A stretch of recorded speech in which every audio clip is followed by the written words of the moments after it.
Oyes. I bring news of a new arrival at Nottingham Cottage, the Duke and Duchess of Sussex's love nest at Kensington Palace. Not a baby that can't wait, but a four-legged creature. I hear that Harry and Meghan have acquired a Labrador.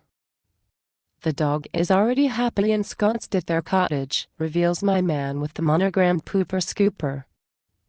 Like the Sussexes, the dog will divide its time between the palace and their country home in the Cotswolds.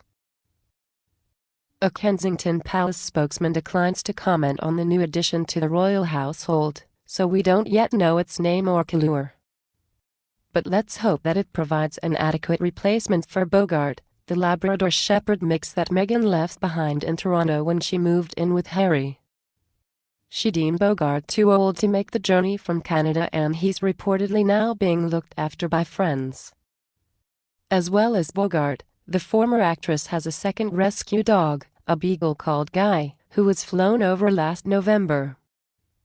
Guy, who has his own Union flag coat and eats only organic food, is said to have settled in well and can be seen being taken for walks in the palace grounds when its owners are in London.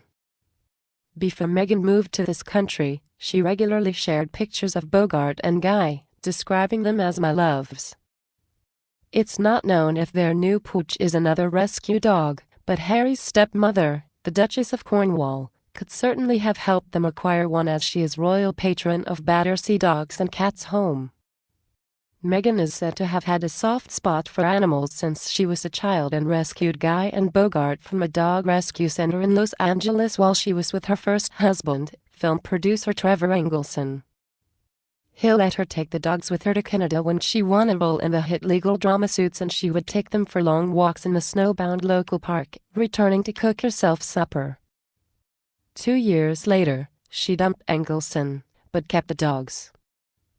Setting up a charity can be a daunting challenge, but Formula One heiress Petra Ecclestone has no problem raising funds. Billionaire Bernie Ecclestone's 29-year-old daughter raised £1.86 million in a year for the Petra Ecclestone Foundation, which aims to help those suffering from autism. Newly published accounts disclose that her mother, Slavica, donated £57,000, while £1.5 million came from two unnamed trustees.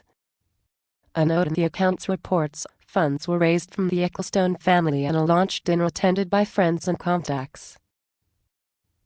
Tiresome comic John Cleese, who is quitting this country for the Caribbean tax haven Nevis, will leave with his pockets full of cash after paying himself and his daughter, Camilla, more than £250,000.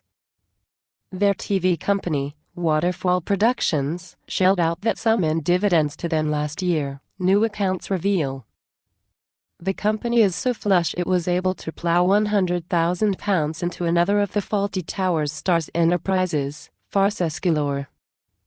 Ex-model Camilla, 32, who once courted Mr. Selfridge star Jeremy Piven, has taken to stand-up comedy and is starring in an Edinburgh French show called Produced by John Cleese, about her father. They do things differently at Belvoir, pronounced Beaver, the Leicestershire castle which the Duke of Rutland shares with his Brazilian-born mistress, Andrea Webb, his estranged wife, Emma, and her lover, Philbert. Perhaps that's why the Duchess, 54, escaped to the roof with her youngest daughter, Lady Eliza Manners, 21. A well-known socialite with close ties to the royal family was overheard boasting at a Chelsea restaurant that he would be handed envelopes containing £3,000 in cash in return for publicly endorsing projects.